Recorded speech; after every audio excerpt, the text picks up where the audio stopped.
கடந்த 2019ஆம் ஆண்டின் இறுதியில் உலகமெங்கும் கொரோனா தாக்கம் தீவிரமாக பரவ தொடங்கியது. இதனால் உலக நாடுகள் அனைத்தும் பெரும் பாதிப்பை சந்தித்தது.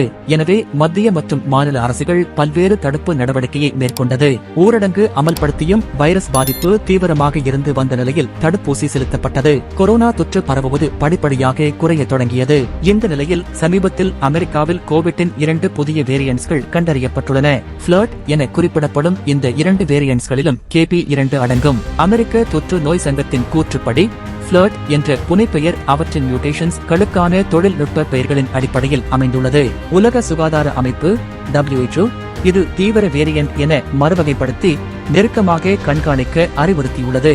மேலும் ஃபிளர்ட் வேரியன்ட்ஸ்கள் JN.1.11 இன் ஸ்பின் ஆஃப்ஸ் ஆகும். அவை ஓமைக்ரான் வேரியன்ட்டின் ஒரு பகுதியாகும். தொண்டை வலி, இருமல், சோர்வு, மூக்கடைப்பு, மூக்கு ஒழுகுதல், தலைவலி, தசைவலி, காய்ச்சல் மற்றும் சுவை மற்றும் வாசனை இழப்பு போன்ற மற்ற ஒமைக்ரான் சப்வேரியன்ட்ஸ்களின் அறிகுறிகளைப் போலவே புதிய ஃபிளர்ட் வேரியன்ட்ஸ் அறிகுறிகள் இருப்பதாக நிபுணர்கள் தெரிவித்துள்ளனர்.